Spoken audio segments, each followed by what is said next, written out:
des miséricordes de Dieu.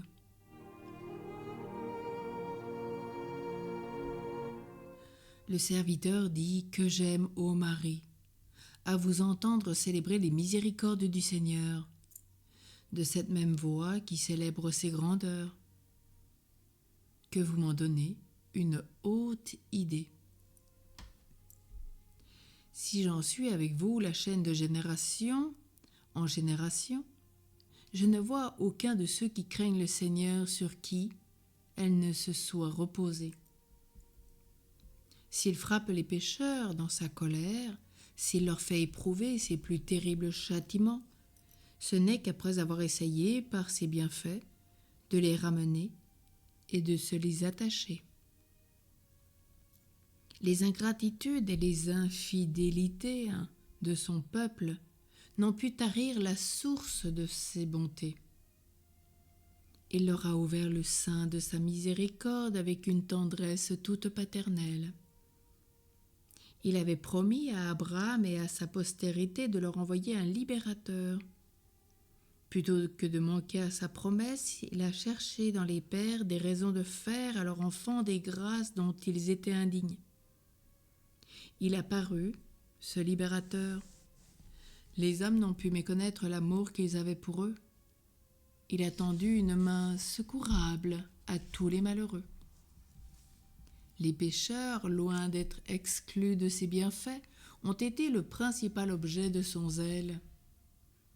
Ce n'est qu'à regret, avec le plus sensible regret de son cœur, qu'il s'est vu abandonné de tant d'ingrats qui ont préféré une fausse liberté au précieux avantage d'être du nombre de ses serviteurs et amis.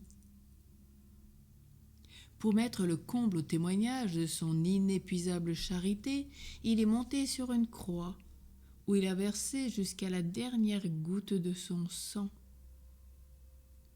Les hommes l'ont vu dans cet état, ils le considérèrent encore, sans que leur cœur en soit touché. La foudre néanmoins qui devait les anéantir n'est pas encore partie. Toujours sa miséricorde et la voix de son sang se font entendre en leur faveur. Je suis moi-même, Vierge sainte, une preuve éclatante de sa patience à attendre un pécheur et de sa facilité à le recevoir.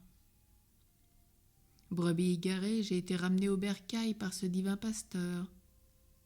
Il daignait lui-même m'y porter, craignant, ce semble, que je ne fusse trop fatiguée dans le retour. Oublierai-je jamais ce jour où ce père tendre, voyant venir à lui son fils prodigue, m'embrassa, m'arrosa de ses larmes et me pressa sur son cœur. Que ce Dieu est bon!